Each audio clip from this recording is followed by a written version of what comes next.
ดีเนาะวันนี้แอดมินจะมาสอนวิธีการโหลดภาพถ่ายจากเว็บไซต์ USGS เนาะซึ่งว่าเว็บไซต์ USGS นี่เป็นเว็บไซต์ที่มีให้โหลดหลายอย่างคือตัวอย่างภาพถ่าย Landsat ภาพถ่ายเล่มภาพถ่ายอย่างต่างๆเนาะเฮาก็คลิกเข้าไปที่ Google เลยเนาะ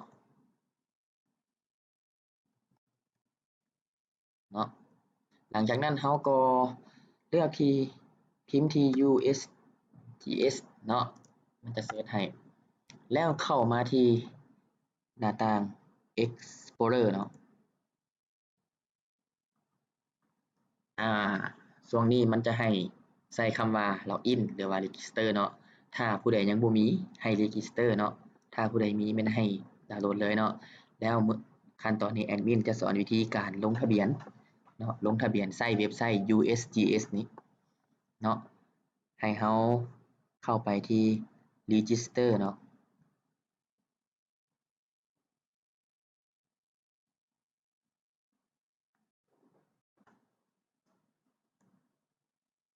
อาจจะช้าหน่อยหนึ่งเนาะเน็ตแตกช้าเนาะตัวนี้แม่นให้เฮาใส่ชื่อที่เฮาจะล็อกอินนั่นเนาะคือตัวอย่างว่า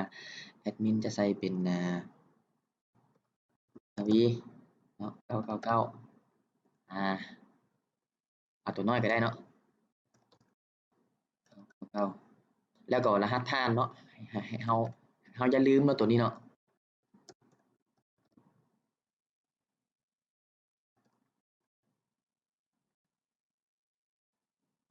TGL ทางรูปนี่เขียนใช่เนาะ FROMISTA เอาตัวหนังสืออยู่ที่มาใส่เนาะแล้วหลังจากนั้นให้เฮาคลิก continue เนาะช่วงนี้มันจะถามเฮาเฮ็ดหยังเนาะแอดมินก็บ่เก่งภาษาอังกฤษปานใดแอดมินสิลองใช้ Google Translate แปลหน้ามันเบิ่งเนาะสิลองแปลเป็นไทยหรือลาวเบิ่งเนาะตัวนี้แม่นสิ่งที่เฮาต้องการเฮ็ดให้ใส่หยัง1ประชาชนทั่วไปเนาะหรือว่าธุรกิจส่วนตัวบ่ก็แล้วแต่เนาะอื่นๆไอ้มีจะใส่อื่นๆเนาะอื่นๆแล้วแม่นเฮาใช้เพื่อการทำการจัดสรรที่ดินเนาะ Land Management โอเคเนาะเป็นผู้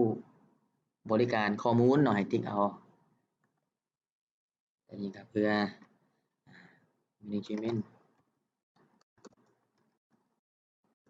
มันจะให้เฮากรอกคำถามซื่อๆเนาะบ่มีหยังหลายเนาะ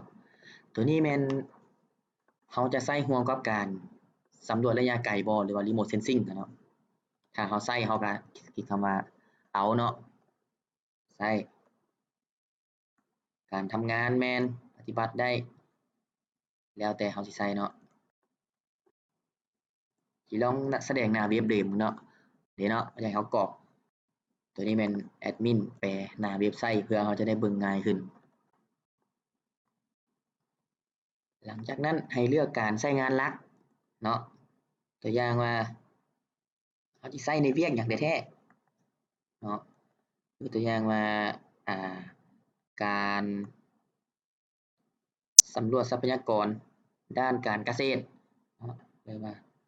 หรือว่าการเปลี่ยนแปลงให้แล้วแต่เนาะ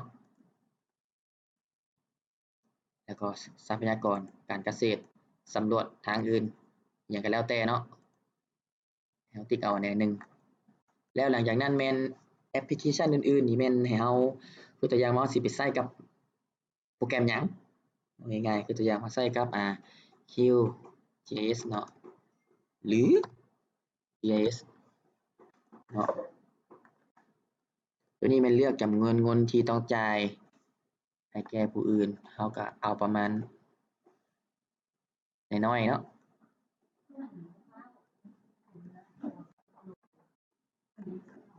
หลังจากนั้นแม่นเรามาลอง next ไปเบิ่งเนาะถ้ามันผ่านแล้วเราก็ถือว่าลงทะเบียนได้เนาะ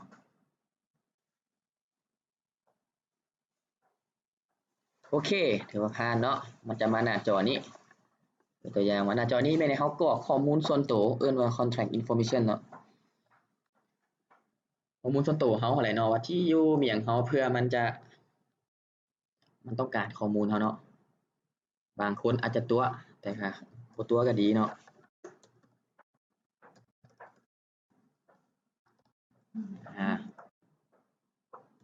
เฮากรอกข้อมูลส่วนตัวเข้าไปเลยบริษัทเนาะ company organization เนาะก็ตัวอย่างบริษัทข้าพเจ้าแม่นDL Landing เนาะที่อยู่เฮาใส่เป็นลาวก็ได้เนาะ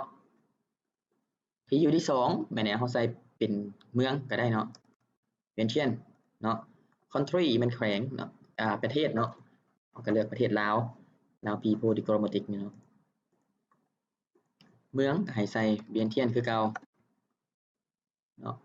ตัวนี้ก็ให้ใส่เป็นสตรีททางคล้ายๆว่าแบบที่อยู่ของเฮาเนาะลาวโอเค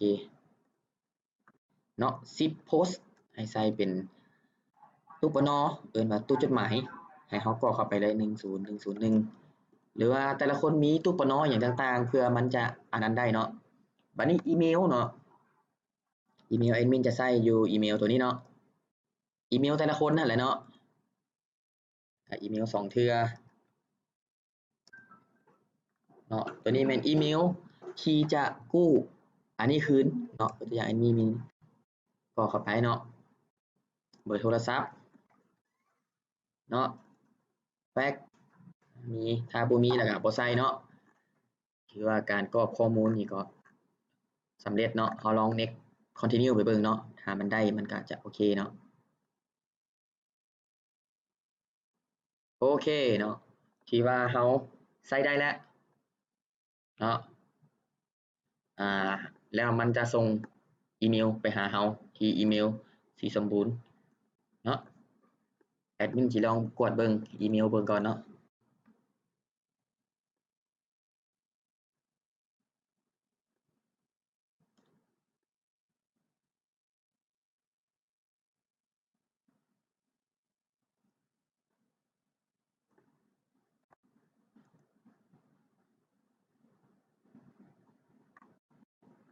เนาะยังบ่มาเทื่อยังบ่มาเทื่อเฮาก็ตัวนี้ก็ถือว่าสำเร็จเนาะให้เฮากด subscription เลยเนาะแล้วบางทีมันจะส่งอีเมลไปให้เฮาเนาะเดี๋ยวช่วงนี้มันจะส่งอีเมลไปแล้วเนาะเพื่อให้เฮาคอนเฟิร์มอยู่ในอีเมลนั่นเนาะ registration complete เนาะนี่เนาะจะมาแล้วเนาะ USGS เช็คอีเมลเบิ่งตัวนี้เป็นชื่อของเฮาเนาะที่จะเอาไปใช้แล้วก็รหัสผ่านของเฮา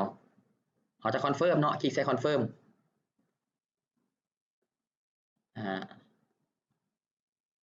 ชื่อที่เราจะไปใช้แม่นตัวนี้เนาะแล้วก็ submit โอเคเนาะถือว่า account account เจ้าคอนเฟิร์มแล้วเนาะ